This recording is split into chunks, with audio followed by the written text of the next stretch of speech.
So just to chat a little bit about market growth. So it's big. It's very big. So we look at 62 million devices, and this is according to Analysis Mason. 62 million devices by 2010 to 2.1 billion devices in 2020. I've seen these numbers go up to 50 billion, up to a trillion if you include wireline services and devices connecting back and forth. And with this year-over-year growth being about 36 to about 52%. So it's probably one of the fastest growing areas in this sector in the next decade. Right, so let's say you're starting a session on your device inside your home, and you have access and you have certain policies and rights, and you're seeing certain information. But as you get to your vehicle, you need to change that, maybe that interface kind of capability. And what you're doing on that phone may not be appropriate for what you're doing when you're driving. So you'd like to be able to have the network be intelligent and know about what your status is right now or your status is right now, and be able to modify that in which it's coming. So I think the network and the way it processes on the edge and the way it delivers information is very significant. And so that's a big area of growth right there, whether you're having a 2G, a 3G, or a 4G instance. So thank you for bringing up that comment. So other areas, connected personal devices, and I think medical, everyone looks at the promise of healthcare to be a big growth in machine-to-machine, and I think there really is some great promising capabilities in machine-to-machine in healthcare. But I would assert that probably the biggest growth area immediately is going to be in personal wellness and connected devices that are dealing with our own personal capabilities. I think of the body media devices that you may have seen on The Biggest Loser or whatever, where people are wearing these bands, and then the ability to be able to see, just how well you're sleeping at night and how that affects, or hypertensives or diabetic type folks that want to be able to have better access to information and have a better communication and dialogue with their healthcare providers. That's where I see a big growth immediately and a big return on investment. But personal devices are a big growth, and we're seeing at least a 20% compounded annual growth rate in personal communication devices alone. So, but you can't do this without a pretty complex ecosystem. And the case study that I'm bringing up here is focused on a police department, the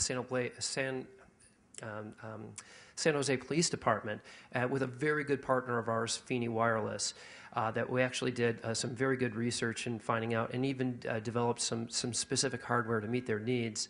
We're going to talk about that.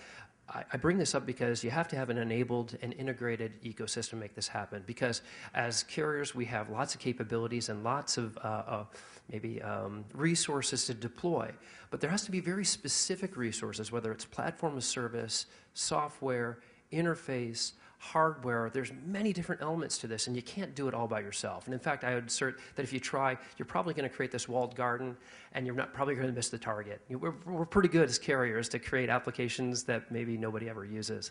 But I'd say that if we open this up and we keep open standards and we keep open approach and integrate new concepts, we're probably going to accelerate and go faster to market.